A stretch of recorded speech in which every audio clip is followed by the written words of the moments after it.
டிஃப்ரெண்டாக இருக்குது, நல்லா பண்ணியிருக்கிறாங்க. பாட்டு, ஒரு ஸ்டோரி, ஒரு பொண்ணுங்க சாதிக்கணுன்ற ஒரு வெறியோடு இருக்கிறாங்க. ரொம்ப நல்லா நம்ம நிச்சயமாக நல்லா பண்ணியிருக்காங்க. ஓகே. ஏன்னா இன்னைக்கு இன்ஜினியரிங் படித்து நிறைய பேர் தன்னம்பிக்கை இல்லாமல் நிறைய பேர் சோர்ந்து போகிறாங்க.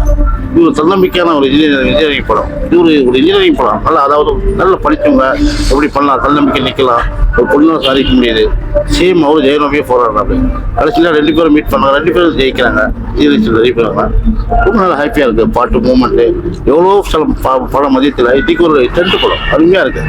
விளையாட்டா கச்சேரி நம்ம சிரிப்போட நல்லா ஜாலியாக இருக்குது.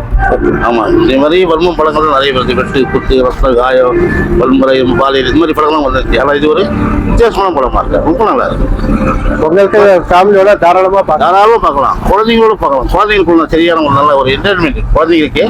குழந்தைங்களுக்கு தகுந்த ஒரு இது இருக்குது. இந்த டியூப் அது மாதிரி ஒரு நல்லா சொல்லியிருக்கிறாங்க. தன்னம்பிக்கை வாழ முடியுன்றதுக்கு ஒரு உதாரணம் அந்த படம். பெண்களெல்லாம் வாழ முடியுன்ற ஒரு உதாரண படம். காமெடி எல்லாமே இருக்கா? காமெடி அப்பப்போ நல்ல காமெடி இருக்குது. அவர் நல்லா காமெடி பண்ணுறாரு.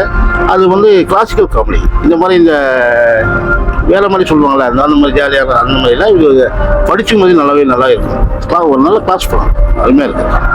அதனால ஒரு பொறுமையாக உட்காந்து பார்க்கணும். அவ்வளோதான், பொறுமையாக பார்க்கணும். பொறுமையாக பார்த்தா ரசிக்கலாம், ஜாலியாக இருக்கும். அடுத்து என்ன பண்ணால் நமக்கே அது ஈர்க்க முடியல.